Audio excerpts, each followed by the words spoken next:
ನಮಸ್ಕಾರ ಆತ್ಮೀಯ ವೀಕ್ಷಕರೇ.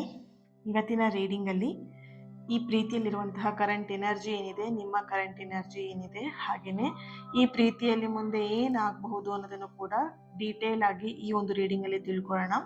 ಇದೊಂದು ಜನರಲ್ ರೀಡಿಂಗ್ ಆಗಿರುತ್ತೆ. ನಿಮಗೆ ರೆಸನೇಟ್ ಆದರೆ ಮಾತ್ರ ಈ ಒಂದು ರೀಡಿಂಗ್ನ ವಾಚ್ ಮಾಡೋದಕ್ಕೆ ಕಂಟಿನ್ಯೂ ಮಾಡ್ತೀರಾ. ಅದರ್ವೈಸ್ ನೀವು ಪರ್ಸ್ನಲ್ ರೀಡಿಂಗ್ನ ಬುಕ್ ಮಾಡ್ಕೊಳ್ಬೋದು. ಸ್ಕ್ರೀನ್ ಮೇಲೆ ಕಾಣ್ತಿರುವಂತಹ ನಂಬರ್ಗೆ ವಾಟ್ಸಪ್ ಮಾಡಿ ರೀಡಿಂಗ್ನ ಬುಕ್ ಮಾಡ್ಕೊಳ್ಳಿ. ಹಾಗೆ ಈ ಒಂದು ರೀಡಿಂಗ್ ಎನರ್ಜಿನ ರಿಸೀವ್ ಮಾಡ್ಕೊಳ್ಳೋದಕ್ಕೆ ಪ್ರತಿಯೊಬ್ಬರು ಕೂಡ ರೀಬರ್ತ್ ಅಂತ ಹೇಳಿಬಿಟ್ಟು ರೆಡ್ ಹಾರ್ಟ್ ಮಾರ್ಕ್ನ ಹಾಕಿ ಎನರ್ಜಿನ ರಿಸೀವ್ ಮಾಡ್ಕೊಳ್ತೀರಾ. ರೀಬರ್ತ್ ಅಂತ ಹೇಳಿ ರೆಡ್ ಹಾರ್ಟ್ ಮಾರ್ಕ್ ಹಾಕ್ತೀರಾ, ಹಾಗೇನೆ ಎನರ್ಜಿನ ರಿಸೀವ್ ಮಾಡ್ಕೊಳ್ತೀರಾ.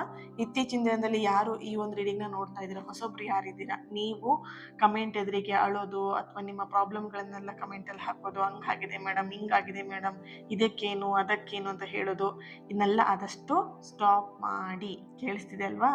ಏನು ಹೇಳಿದೆ? ಸ್ಟಾಪ್ ಮಾಡಿ ಅಂತ ಹೇಳಿದ್ದು. ಆ ಥರ ಹಾಕಿ ಅಂತ ಹೇಳ್ತಿಲ್ಲ, ಹಾಕಬೇಡಿ ಅಂತ ಹೇಳ್ತಿರೋದು.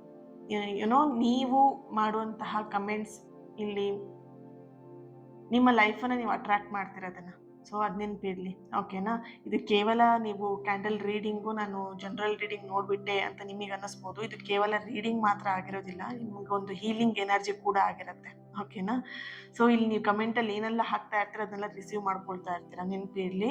ಸೊ ಕಮೆಂಟಲ್ಲಿ ಇತ್ತೀಚಿನ ದಿನದಲ್ಲಿ ಯಾರು ರೀಡಿಂಗ್ನ ನೋಡ್ತಾ ಇದ್ದೀರಾ, ನೀವು ಆದಷ್ಟು ನಿಮ್ಮ ಪರ್ಸ್ನಲ್ ಥಿಂಗ್ಸ್ ಎಲ್ಲ ಹಾಕೋದು, ಅದು ಇದಕ್ಕೇನು ಹೇಳಿ, ಈ ಥರದ್ದು ವಿಡಿಯೋ ಮಾಡಿ, ಅದು ಮಾಡಿ, ಇದು ಮಾಡಿ, ಹಾಗೆ ಹಿಂಗೆ ಏನು ಹೇಳಿಬಿಡಿ.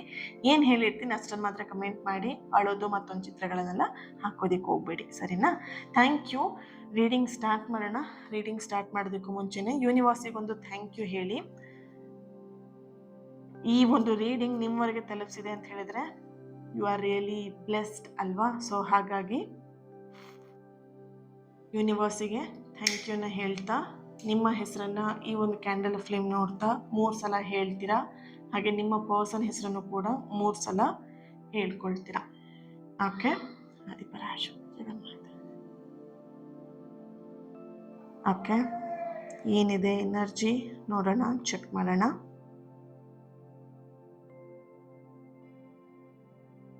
ಓಕೆ, ನಿಮ್ಮ ವ್ಯಕ್ತಿಗೋಸ್ಕರ ನೀವಿಲ್ಲಿ ನಿಮ್ಮ ಜೀವನದ ಒಂದು ಅತ್ಯಂತ ಪ್ರಮುಖವಾಗಿರುವಂತಹ ವ್ಯಕ್ತಿಗೋಸ್ಕರ ನೀವಿಲ್ಲಿ ಕಾಯ್ತಾ ಇರುವಂತಹ ಒಂದು ಎನರ್ಜಿ, ಅಂದರೆ ವೇಟಿಂಗ್ ಎನರ್ಜಿ ಅನ್ನುವಂತಹ ಒಂದು ಎನರ್ಜಿ ಇಲ್ಲಿ ಬರ್ತಾ ಇದೆ.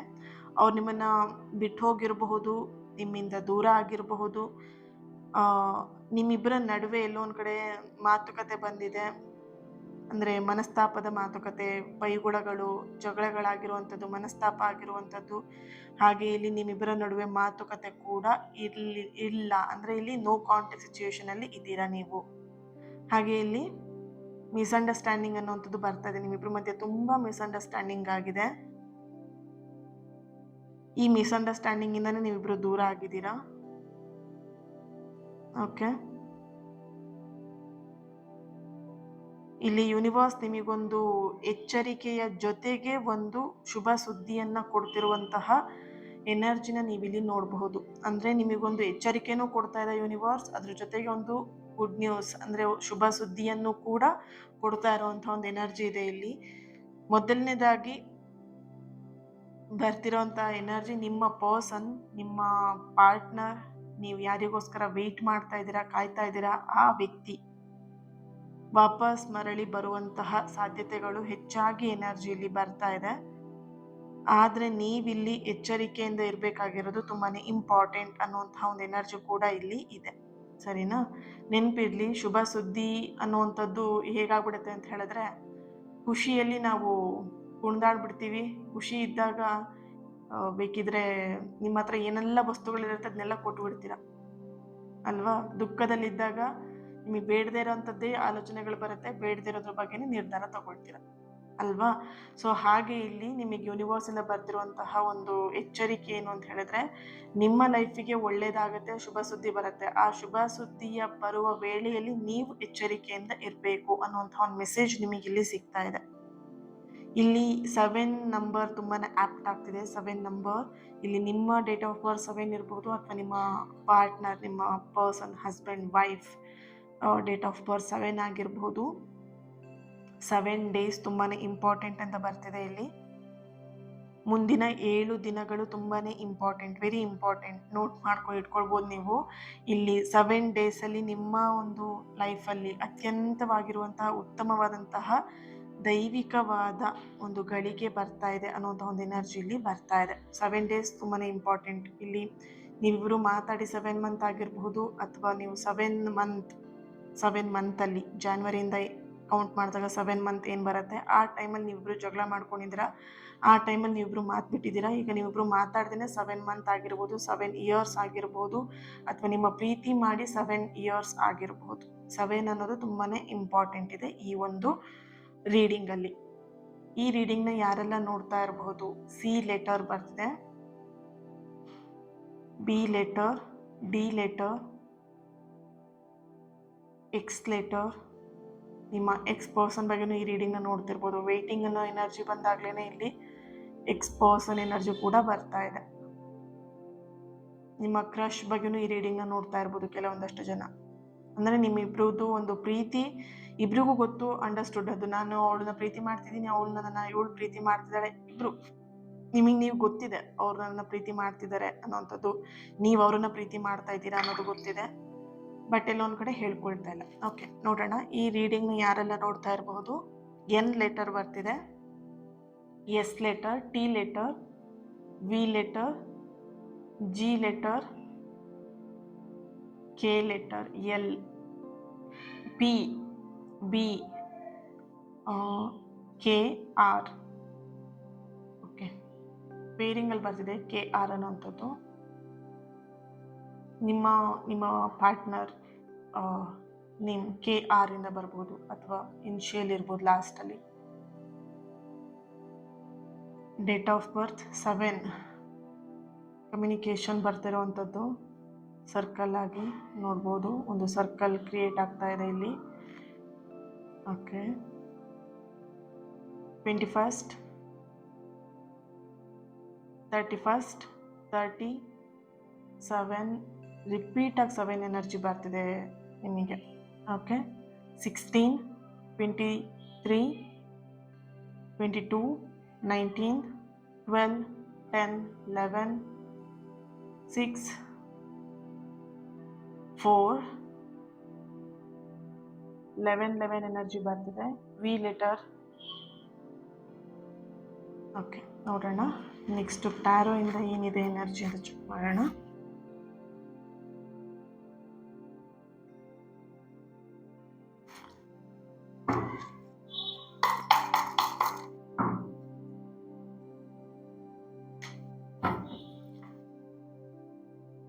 Thank you so much. 7 ಚಕ್ರ ಕ್ಲಾಸ್ ತುಂಬಾ ಚೆನ್ನಾಗಿ ನಡೀತು. ಆ್ಯಂಡ್ ವಿಡಿಯೋ ನೋಡಿಲ್ಲ ಅಂತ ಹೇಳಿದ್ರೆ ನಿದ್ದೆ ಬರಲ್ಲ ಅಂತ ಹೇಳ್ತೀರಾ, ರೈಟ್? I know. ಈ ಒಂದು ಟ್ಯಾರೋ ರೀಡಿಂಗ್ ಇರ್ಬೋದು, ಈ ಒಂದು ಕ್ಯಾಂಡಲ್ ಬ್ಯಾಕ್ಸ್ ರೀಡಿಂಗ್ ಇರ್ಬೋದು, ತುಂಬ ಅಡಿಕ್ಟ್ ಆಗಿದ್ದೀನಿ ಅಂತ ಹೇಳ್ತೀರಾ. Thank you so much. ಈ ಒಂದು ಮಾತನ್ನು ಕೇಳಿದ್ರೆ ತುಂಬಾ ಖುಷಿ ಆಗುತ್ತೆ. ಸೊ ಎಸ್, 1 minute ಎಷ್ಟು ಚೆಕ್ ಮಾಡೋಣ. ವಾವ್, ನೋಡ್ಬೋದು ಫಸ್ಟ್ ಕಾರ್ಡ್ ನಿಮಗೆ ಜಸ್ಟಿಸ್ ಕಾರ್ಡ್ ಬರ್ತಾ ಇದೆ. ಓಕೆ, ಐ ಥಿಂಕ್ ಕಾಣಿಸ್ತಾ ಇದೆ ಅಂತ ಅಂದ್ಕೊಳ್ತೀನಿ. Page of pentacle. ಹೊರಗಡೆ ನಾಯ್ಸ್ ತುಂಬ ಬರ್ತಾ ಇದೆ, ಮಕ್ಕಳದ್ದು ಗಲಾಟೆ ಮಾಡ್ತಾ ಇದ್ದಾರೆ ಮಕ್ಕಳು. 5 of cups,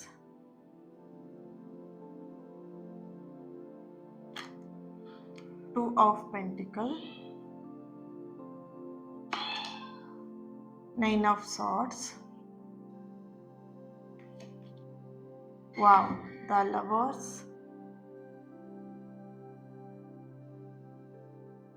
Strength. Beautiful cards. Energy ತುಂಬಾನೇ ಚೆನ್ನಾಗಿ ಬರ್ತಿದೆ. Page of Wands. Okay. 3 of Cups.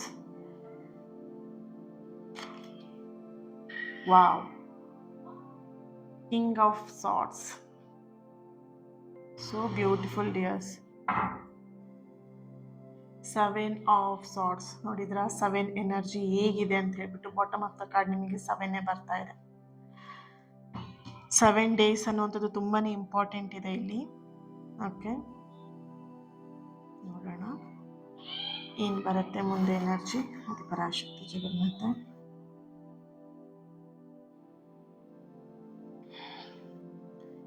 ಇಲ್ಲಿ ಗ್ರಹಗತಿಗಳ ಚಲನೆ ಕೂಡ ಆಗ್ತಾ ಇರುವಂಥದ್ದು. ನಿಮ್ಮ ಗ್ರಹಗತಿಗಳು ಹಾಗೆ ನಿಮ್ಮ ಪರ್ಸನ್ ಏನಿದ್ದಾರೆ ಅವರ ಒಂದು ಗ್ರಹಗತಿ ಕೂಡ ಇಲ್ಲಿ ಚೇಂಜಸ್ ಆಗ್ತಿರುವಂಥದ್ದು, ಚಲನೆ ಆಗ್ತಿರುವಂಥ ಒಂದು ಎನರ್ಜಿ ಬರ್ತಿದೆ. ಆ್ಯಂಡ್ ದೈವಿಕ ಶಕ್ತಿ ಅಂತ ಹೇಳಿದ್ರೆ ಡಿವೈನ್ ಎನರ್ಜಿ ಏನಿದೆ ನಿಮ್ಮ ಪ್ರೀತಿಯ ಜೀವನದಲ್ಲಿ ಒಂದು ದೊಡ್ಡ ಬದಲಾವಣೆನ ತರ್ತಾ ಇರುವಂತಹ ಒಂದು ಎನರ್ಜಿ ಇದೆ. ಆದರೆ ಅವರು ಇಲ್ಲಿ ಮರಳಿ ಬರುವಾಗ ನೀವು ಈ ಒಂದು ತಪ್ಪುಗಳನ್ನ ಯಾವುದೇ ಕಾರಣಕ್ಕೂ ಮಾಡಬಾರ್ದು ಅನ್ನುವಂತಹ ಒಂದು ಎನರ್ಜಿ ಇಲ್ಲಿ ಹೈ ಎನರ್ಜಿಲಿ ಬರ್ತಾ ಇದೆ. ಅಂದ್ರೆ ನೀವು ಓಕೆ, ಇಲ್ಲಿ ನೋಡಬಹುದು ತುಂಬಾನೇ ಅಡಿಕ್ಟ್ ಆಗ್ಬಿಟ್ಟಿದ್ದೀರಾ ಯಾವುದಕ್ಕೆ, ಈ ಪ್ರೀತಿಗೆ, ಈ ಪರ್ಸನಿಗೆ ತುಂಬಾನೇ ಹಚ್ಕೊಂಡ್ಬಿಟ್ಟಿದ್ದೀರಾ. ಈ ವ್ಯಕ್ತಿನ ಮರೆಯೋದಿಕ್ಕಾಗ್ತಾ ಇಲ್ಲ, ಬಿಡೋದಿಕ್ಕಾಗ್ತಾ ಇಲ್ಲ, ಎಲ್ಲೋ ಒಂದ್ ಕಡೆ ತುಂಬಾನೇ ಹರ್ಟ್ ಆಗ್ತಾ ಇದ್ದೀರಾ ದಿನದಿಂದ ದಿನಕ್ಕೆ ಅನ್ನುವಂಥ ಒಂದು ಎನರ್ಜಿ ಇಲ್ಲಿ ಬರ್ತಿದೆ. ಇಲ್ಲಿ ಇನ್ನು ಕೇವಲ 7 days, ಇಲ್ಲಿ 7 of Swords energy. Okay, 7 of Swords ಎನರ್ಜಿಯಲ್ಲಿ ಒಂದು ದೊಡ್ಡ ಶಕ್ತಿ ಅಂತ ಹೇಳಿದ್ರೆ ಡಿವೈನ್ ಶಕ್ತಿಯಲ್ಲಿ ಒಂದು ನಿಮ್ಮ ಕಡೆಗೆ ಈ ಗಳಿಗೆಯಲ್ಲಿ ಈ ಒಂದು ಟೈಮಲ್ಲಿ ನಿಮ್ಮ ಕಡೆಗೆ ಬರ್ತಾ ಇರುವಂತಹ ಅಂದ್ರೆ ಧನಾತ್ಮಕವಾದಂತಹ ಶಕ್ತಿ, ಪಾಸಿಟಿವ್ ಎನರ್ಜಿ ತುಂಬಾ ವೇಗವಾಗಿ ನಿಮ್ಮ ಕಡೆ ಬರೋದಕ್ಕೆ ಚಲಿಸ್ತಾ ಇದೆ ಅನ್ನುವಂತಹ ಒಂದು ಎನರ್ಜಿ ಕೂಡ ಇಲ್ಲಿ ಬರ್ತಾ ಇದೆ. ಹಾಗೇನೆ ಇಲ್ಲಿ ಓಕೆ, ಇದರ ಒಂದು ಪ್ರಭಾವ, ಈ ಒಂದು ಪಾಸಿಟಿವ್ ಎನರ್ಜಿಯ ಪ್ರಭಾವ ಯಾರು ನಿಮ್ಮಿಂದ ದೂರ ಆಗಿದ್ರಲ್ವಾ, ಅಂದ್ರೆ ಇಲ್ಲಿ ಯಾರ ನೆನಪು ನಿಮಗೆ ತುಂಬಾ ಕಾಡ್ತಾ ಇದೆ, ಯಾರ ನೆನಪು ಕಾಡ್ತಾ ಇದೆ ಅವರ ಮನಸ್ಸಿನ ಮೇಲೆ ಆಗ್ತಾ ಇರುವಂತಹ ಒಂದು ಪ್ರಭಾವ ಇದಾಗಿದೆ. ಈ ಪಾಸಿಟಿವ್ ಎನರ್ಜಿಯ ಪ್ರಭಾವ ನಿಮಗೆ ಯಾರು ನೆನಪಾಗ್ತಾ ಇದ್ದಾರೆ ಅವ್ರ ಮೇಲೆ ಪ್ರಭಾವವನ್ನ ಬೀರ್ತಾ ಇರುವಂತಹ ಒಂದು ಡಿವೈನ್ ಎನರ್ಜಿ ಅನ್ನುವಂಥದ್ದು ಇಲ್ಲಿ ಚಾನಲೈಸ್ ಮೆಸೇಜ್ ಬರ್ತಾ ಇರುವಂಥದ್ದು. ಹಾಗೇನೆ ಇಲ್ಲಿ ನಿಮ್ಮ ಪರ್ಸನಿಗೆ ಅವರ ತಪ್ಪಿನ ಅರಿವಾಗುವಂತಹ ಸಮಯ ಕೂಡ ಹತ್ತಿರ ಬರ್ತಾ ಇದೆ ಅನ್ನೋಂಥ ಒಂದು ಎನರ್ಜಿ ಕೂಡ ಇಲ್ಲಿ ಬರ್ತಾ ಇದೆ. ಓಕೆನಾ, ನಿಮ್ಮ ಪ್ರೀತಿಯ ಆಳ ಆಗಿರ್ಬೋದು, ನೀವು ಅವರಿಗೆ ಮಾಡಿದಂತಹ ಕೆಲವೊಂದಷ್ಟು ತ್ಯಾಗ, ಕೆಲವೊಂದಷ್ಟು ಸ್ಯಾಕ್ರಿಫೈಸ್, ಏನ್ ತ್ಯಾಗಗಳನ್ನ ಮಾಡಿದ್ರೆ ಅವರಿಗೋಸ್ಕರ, ಫ್ಯಾಮಿಲಿಲಿ ಆಗಿರಬಹುದು ಅಥವಾ ನಿಮ್ಮ ಒಂದು ಲೈಫಲ್ಲಿ ಆಗಿರ್ಬೋದು, ಕೆಲಸನ ಬಿಟ್ಟಿದ್ದೀರಾ, ಕೆಲವೊಬ್ರು ನಿಮ್ಮ ಪರ್ಸನಿಗೋಸ್ಕರ ನೀವು ಮಾಡ್ತಾ ಇದ್ದಂಥ ಒಳ್ಳೆ ದುಡಿಮೆ ಇತ್ತು, ಒಳ್ಳೆ ನಿಮಗೆ ಸ್ಯಾಲ್ರಿ ಸಿಗ್ತಿತ್ತು, ಆ ಕೆಲಸನ ಬಿಟ್ಟಿದ್ದೀರಾ ಈ ವ್ಯಕ್ತಿಗೋಸ್ಕರ. ಫ್ಯಾಮಿಲಿ ಅನ್ನುವಂಥ ವಿಷಯದಲ್ಲಿ ನೋಡಿದಾಗ ನೀವು ನಿಮ್ಮ ಪರ್ಸನ್ನೇ ನಿಮಗೆ ತುಂಬಾನೇ ಕಂಡೀಷನ್ ಹಾಕಿದ್ರು ಅಂತ ಇಲ್ಲಿ ಕಾಣಿಸ್ತಾ ಇದೆ. ಇಲ್ಲಿ ಅವ್ರ ಜೊತೆ ಇರ್ಬೇಡ, ಫ್ರೆಂಡ್ಸ್ ಜೊತೆ ಹೋಗ್ಬೇಡ, ಹೊರಗಡೆ ಹೋಗ್ಬೇಡ, ಮನೆಯಲ್ಲೇ ಇರಬೇಕು, ನೀನು ಮನೆ ಕೆಲಸನ ಮಾಡ್ಕೊಂಡಿರ್ಬೇಕು, ಕೆಲಸ ಮಾಡಬಾರ್ದು, ಈ ಥರದೆಲ್ಲ ನಿಮಗೆ ಟಾರ್ಚರ್ಗಳನ್ನ ಮಾಡಿದ್ರು. ಅಥವಾ ಈ ಎಲ್ಲ ತಪ್ಪುಗಳು ನಿಮ್ಮ ಪರ್ಸನಿಗೆ ಅರಿವಾಗ್ತಾ ಇರುವಂತಹ ಒಂದು ಎನರ್ಜಿ ಕೂಡ ಬರ್ತಿದೆ. ಈ ತ್ಯಾಗ, ಫಸ್ಟ್ ಆಫ್ ಆಲ್ ಈ ಎನರ್ಜಿ ಅನ್ನೋದಕ್ಕಿಂತ ನೀವು ಈ ತ್ಯಾಗಗಳನ್ನ ಮಾಡಿದಿರಲ್ವಾ, ಈಗ ಅವ್ರಿಗೆ ಮನಸ್ಸಲ್ಲಿ ತೀವ್ರವಾಗಿ ಅದು ಕಾಡ್ತಾ ಇದೆ. ನಾನು ಈ ವ್ಯಕ್ತಿನೆಲ್ಲ ಒಂದ್ ಕಡೆ ಅವ್ರ ಲೈಫನ್ನ ಹಾಳು ಮಾಡಿದ್ನ, ನನ್ನ ಕೈಯಾರ ನಾನೇ ಆ ವ್ಯಕ್ತಿಯ ಲೈಫನ್ನ ಹಾಳು ಮಾಡಿದ್ನ ಅನ್ನುವಂತಹ ಒಂದು ಗಿಲ್ಟಿ ಫೀಲ್ ನಿಮ್ಮ ಪರ್ಸನಿಗೆ ಆಗ್ತಿರುವಂತಹ ಒಂದು ಎನರ್ಜಿಯಲ್ಲಿ ಬರ್ತಿದೆ. ಬ್ರಹ್ಮಾಂಡ ನಿಮಗೆ ಕೊಡ್ತಿರುವಂತಹ ಸೂಚನೆ, ಎನರ್ಜಿ ಆ್ಯಂಡ್ ಯೂನಿವರ್ಸ್ ನಿಮಗೆ ಕೊಡ್ತಿರುವಂತಹ ಎಚ್ಚರಿಕೆ ಬಂದು ಅವರು ವಾಪಸ್ ನಿಮ್ಮ ಲೈಫಿಗೆ ಮರಳಿ ಬಂದ ತಕ್ಷಣ ನೀವು ಯಾವುದೇ ಕಾರಣಕ್ಕೂ ಎಮೋಷ್ನಲ್ ಆಗಿಬಿಟ್ಟು ನಿಮ್ಮನ್ನು ನೀವು ಸಂಪೂರ್ಣವಾಗಿ ಯಾವುದೇ ಕಾರಣಕ್ಕೂ ಒಪ್ಪಿಸ್ಕೊಳ್ಳೋದಕ್ಕೆ ಹೋಗಬೇಡಿ. ಓಕೆನಾ, ಇಲ್ಲಿ ಯಾವ ರೀತಿ ಅಂತ ಹೇಳಿದ್ರೆ ನಿಮ್ಮ ಹಳೆಯ ಕಹಿ ನೆನಪುಗಳನ್ನು ಕೂಡ ತಗೊಂಬಂದ್ಕೊಂಡು ವಾಪಸ್ ಅದನ್ನ ನೆನಪು ಮಾಡಿಕೊಂಡು ಮತ್ತೆ ಅವ್ರ ಹತ್ರ ಇದೇ ವಿಷಯನ ಇಟ್ಕೊಂಡು ಜಗಳ ಮಾಡೋದು, ಹಳೆ ವಿಷಯನೇ ಇಟ್ಕೊಂಡು ಕೆದಕಿ ಜಗಳ ಮಾಡೋದು, ಹಳೆ ವಿಷಯನೇ ಮತ್ತೆ ಹೇಳೋದು, ಅವರಿಗೆ ಟ್ರಿಗರ್ ಮಾಡೋ ಥರ ಮಾತಾಡೋದು. ಸೊ ಇದೇನಾಗತ್ತೆ ಅಂದ್ರೆ ನಿಮ್ಮಿಬ್ರ ಮಧ್ಯ ಒಂದಾಗೋದಿರ್ಲಿ, ಇನ್ನೊಂದು ಸ್ವಲ್ಪ ಡಿಸ್ಟೆನ್ಸ್ ಬಂದು ಇನ್ನು ದೂರ ಆಗುವಂತಹ ಸಾಧ್ಯತೆಗಳು ಕೂಡ ಇಲ್ಲಿ ಬರ್ತಾ ಇದೆ. ಹಾಗಾಗಿ ನೀವು ಈ ಒಂದು ಎಚ್ಚರಿಕೆನ ನೀವು ಪಾಲಿಸಲೇಬೇಕಾಗತ್ತೆ. ಅಂಡ್ ಇಲ್ಲಿ ಅವ್ರು ಬಂದ ತಕ್ಷಣ ನಿಮಗೋಸ್ಕರ ನಾನು ಇಷ್ಟೊಂದು ದಿನ ಕಾಯ್ತಾ ಇದ್ದೆ ಗೊತ್ತಾ, ಎಷ್ಟೊಂದು ದಿನ ಹತ್ಕೊಂಡಿದ್ದೆ ಗೊತ್ತಾ, ಊಟ ಮಾಡಿಲ್ಲ ಗೊತ್ತಾ, ನಿಮಗೋಸ್ಕರ ವೆಯ್ಟ್ ಮಾಡ್ತಾ ಇದ್ದೆ ಗೊತ್ತಾ, ಈ ಮಾತಿನ ಸ್ವಲ್ಪ ಬಿಟ್ಬಿಡಿ. ಅವ್ರ ಹತ್ರ ಈ ಎಲ್ಲ ಭಾವನೆಗಳನ್ನ ಎಕ್ಸ್ಪ್ರೆಸ್ ಮಾಡ್ಕೊಳ್ಳೋದಕ್ಕೆ ಹೋಗಬೇಡಿ ಅನ್ನೋಂಥ ಒಂದು ಎಚ್ಚರಿಕೆ ನಿಮಗೆ ಇಲ್ಲಿ ಬರ್ತಾ ಇದೆ. ಹಾಗೇನೆ ಇಲ್ಲಿ ನಿಮ್ಮ ಒಂದು ಏನು ಮೈನಸ್ ಪಾಯಿಂಟ್, ದುರ್ಬಲತೆ ಏನಿದೆ, ದೌರ್ಬಲ್ಯ ಏನಿದೆ ಅದನ್ನ ಅವ್ರ ಎದುರಿಗೆ ತೋರಿಸ್ಕೊಳ್ಳೋದಕ್ಕೆ ಹೋಗ್ಬೇಡಿ ಫಸ್ಟ್ ಆಫ್ ಆಲ್, ಸರಿನಾ. ಅಂದ್ರೆ ಈ ವ್ಯಕ್ತಿಗೆ ಅಂದ್ರೆ ಹೌದು ಇವನು ಅಥವಾ ಇವಳು ನನಗೋಸ್ಕರ ವೇಟ್ ಮಾಡ್ತಾ ಇದ್ದ, ಅಳ್ತಾ ಇದ್ದ, ಲೈಫಲ್ಲಿ ತುಂಬಾ ಸಫರ್ ಪಡ್ತಾ ಇದ್ರು, ನಾನು ಇಲ್ದೇನೆ ಇವರಿಗೆ ಸಫರ್ ಆಗಿದೆ, ಈ ತರದ ಫೀಲಿಂಗ್ ಅವ್ರಿಗೆ ಬರಬಾರ್ದು. ಆಕ್ಚುಲ್ ಆಗಿ ನೀವು ಆ ಥರ ಫೀಲಿಂಗ್ನ ಅವ್ರಿಗೆ ಕೊಡಬಾರ್ದು ಅನ್ನೋಂಥ ಒಂದು ಎನರ್ಜಿ ಇಲ್ಲಿ ಬರ್ತಾ ಇರುವಂಥದ್ದು. ಹಾಗೇನೆ ಇಲ್ಲಿ ನೋಡಬಹುದು ಮ್, ನಿಮ್ಮ ಪರ್ಸನ್ ಇಲ್ಲಿ ದ ಲವರ್ಸ್ ಕಾರ್ಡ್ ಬರ್ತಿದೆ, ಹಾಗೆ ಫಸ್ಟ್ ಕಾರ್ಡ್ ನಿಮಗೆ ಇಲ್ಲಿ ಜಸ್ಟಿಸ್ ಕಾರ್ಡ್ ಬರ್ತಾ ಇರುವಂಥದ್ದು, ಆ್ಯಂಡ್ ಇಲ್ಲಿ 3 ಆಫ್ ಕಪ್ಸ್ ಕೂಡ ಬರ್ತಿದೆ, ಆ್ಯಂಡ್ ಸ್ಟ್ರೆಂತ್ ಕಾರ್ಡ್ ಕೂಡ ಎನರ್ಜಿ ಇದೆ ಇಲ್ಲಿ. ಇವಾಗ ಹೇಳ್ದೆ ಅಲ್ವಾ ನಾನು, ನಿಮ್ಮ ಈ ಒಂದು ಇನೋಸೆಂಟ್ ಫೇಸ್, ಈ ಒಂದು ವೇಟಿಂಗ್ ಎನರ್ಜಿ ಏನಿದೆ, ಈ ವೇಟಿಂಗ್ ಫೇಸ್ ಏನಿದೆ, ಅದನ್ನ ನೀವು ನಿಮ್ಮ ಪರ್ಸನಿಗೆ ತೋರಿಸ್ತೀನಿ. ಈ ಒಂದು ಸ್ಟ್ರಾಂಗ್ ಆಗಿರುವಂಥದ್ದು ಲಯನ್ ಅಂತ ಹೇಳಿದ್ರೆ ಹೇಗೆ ಸ್ಟ್ರಾಂಗ್ ಆಗಿರುತ್ತೆ, ಅದನ್ನ ನೋಡಿದ್ರೆ ಅದನ್ನ ನೋಡ್ಕೊಂಡು ಭಯ ಪಡೋರು ಇದ್ದಾರೆ ಬಿಟ್ಟು ಅಲ್ವಾ. ಲಯನ್ ನೋಡಿದ್ರೆ ಯಾರಿಗಾದ್ರೂ ಭಯ ಪಡಬೇಕು, ಲಯನ್ ಬೇರೆಯವ್ರು ನೋಡ್ಕೊಂಡು ಯಾವತ್ತಾದ್ರೂ ಹೆದರಿದ್ದು ಇಲ್ಲ ಅಲ್ವಾ. ಸೊ ಹಾಗೆ ಇಲ್ಲಿ ನಿಮ್ಮ ಎನರ್ಜಿಗೆ ಬರ್ತಾ ಇರುವಂಥದ್ದು, ನಿಮ್ಮ ಪರ್ಸನ್ ಅವ್ರು ನಿಮ್ಮ ಲೈಫಿಗೆ ಬರ್ತಾ ಇದ್ದಾರೆ ಅಂತ ಹೇಳಿದ್ರೆ ಹಳೆಯ ನೋವನ್ನ ಮುಗಿಸ್ಬಿಟ್ಟು ಹೊಸ ಆರಂಭವನ್ನ ಮಾಡೋದಿಕ್ಕೆ ನಿಮ್ಮ ಪರ್ಸನ್ ಇಲ್ಲಿ ಬರ್ತಾ ಇರುವಂಥದ್ದು. ಓಕೆನಾ.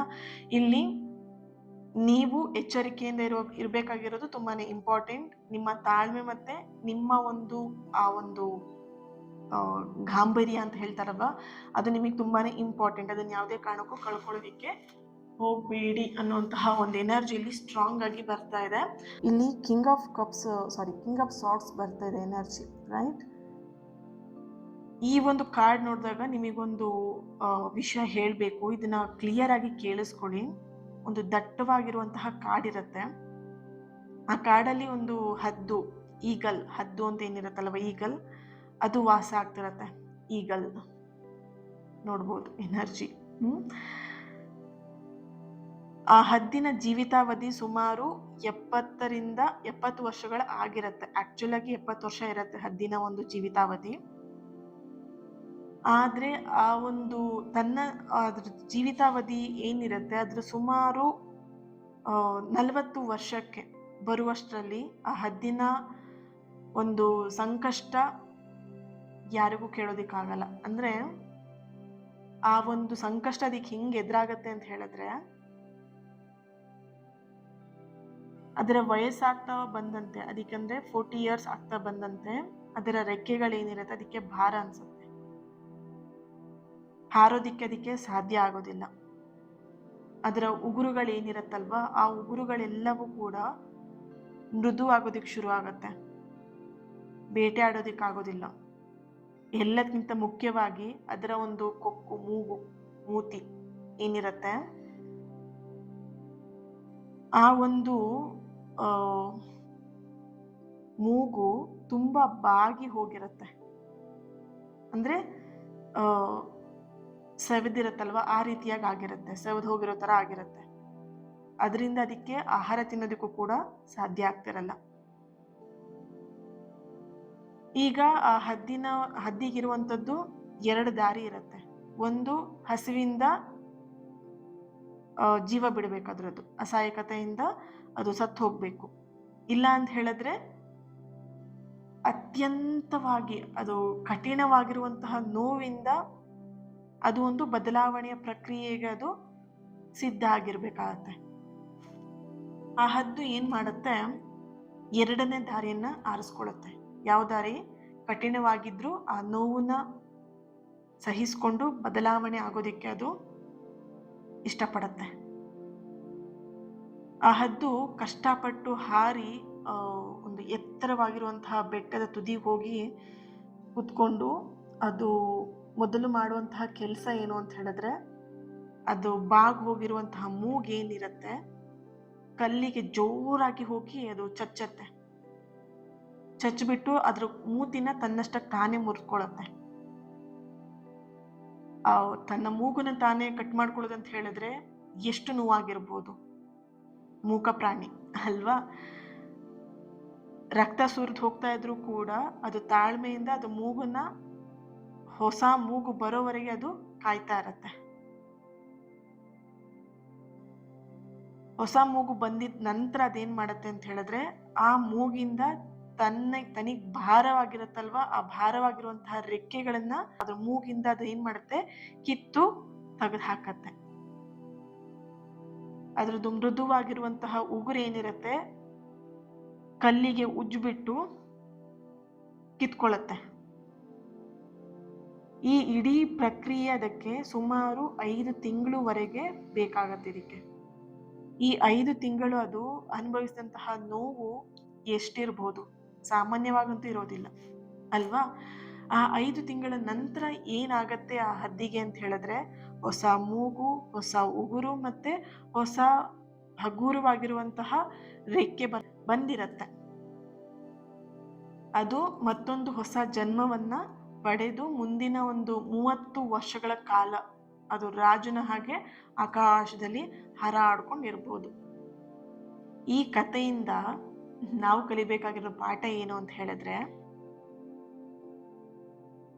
ಆತ್ಮೀಯವಾಗಿರುವಂತಹ ವೀಕ್ಷಕರೇ, ಅರ್ಥ ಮಾಡ್ಕೊಳ್ಳಿ.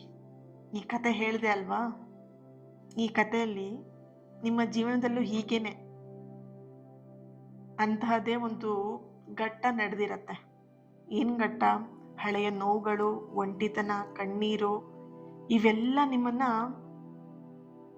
ಮುಗಿಸ್ಬಿಡೋಣ ಅಂತ ಹೇಳಿ ಬಂದಿರೋದಿಲ್ಲ. ನಿಮ್ಮನ್ನ ನೀವು ರೀಬೂಸ್ಟ್ ಮಾಡ್ಕೊಳ್ಳೋದಿಕ್ಕೆ, ನಿಮ್ಮ ಒಳಗಿನ ಹಳೆಯ ಗರಿಗಳನ್ನ ಕಿತ್ತು ಹೊರಗೆ ಹಾಕೋದಿಕ್ಕೆ, ಹೊಸ ಶಕ್ತಿಯೊಂದಿಗೆ ಎದ್ದು ನಿಲ್ಲೋದಿಕ್ಕೋಸ್ಕರ ಬರುವಂತಹ ಸಮಯ ಈ ಕಠಿಣವಾಗಿರುವಂತಹ ಸಮಯಗಳು. ನಿಮ್ಮ ಜೀವನದಲ್ಲಿ ಬದಲಾವಣೆ ಬೇಕು ಅಂತ ಹೇಳಿದ್ರೆ ಈ ಹದ್ದಿನ ತರನೇ ತಾಳ್ಮೆಯಿಂದ ಮತ್ತೆ ನೋವನ್ನ ಭರಿಸುವಂತಹ ಶಕ್ತಿ ಇರ್ಬೇಕಾಗತ್ತೆ. ಬಿಟ್ಟು ಹೋದವರು ಮರಳಿ ಬರುವಾಗ ನಿಮ್ಮ ಹಳೆಯ ಅಸಹಾಯಕತೆ ಏನಿತ್ತು ಅಂದ್ರೆ ಹದ್ದಿನ ತರ ಇರಬಾರ್ದು ಯಾವುದೇ ಕಾರಣಕ್ಕೂ. ಯಾವ ತರ? ಅಯ್ಯೋ ನನ್ ಮೂಗ್ ಕಿತ್ತೋಯ್ತು, ಹಾರೋದಿಕ್ ನನಗೆ ರೆಕ್ಕೆ ಇಲ್ಲ, ಈ ತರ ಅಸಹಾಯಕತೆಯಿಂದ ನೀವೇನ್ ಮಾಡ್ಬಾರ್ದು, ಇರಬಾರ್ದು. ಹೊಸ ರೆಕ್ಕೆಗಳನ್ನ ಬಿಚ್ಚಿ ಹಾರೋದಿಕ್ಕೆ ಸಿದ್ಧ ಆಗಿತ್ತಲ್ವಾ ಆ ಒಂದು ಹದ್ದು ಶಕ್ತಿಶಾಲಿ ಅಂತೆ, ಆ ರೀತಿಯಾಗಿ ನೀವು ರೆಡಿ ಆಗಿರ್ಬೇಕು. ನಿಮ್ಮನ್ನ ನೀವು ನಂಬಿ ನಿಮ್ಮ ಶಕ್ತಿಯನ್ನ ನೀವು ಗುರುತಿಸಿ, ಸರಿನಾ?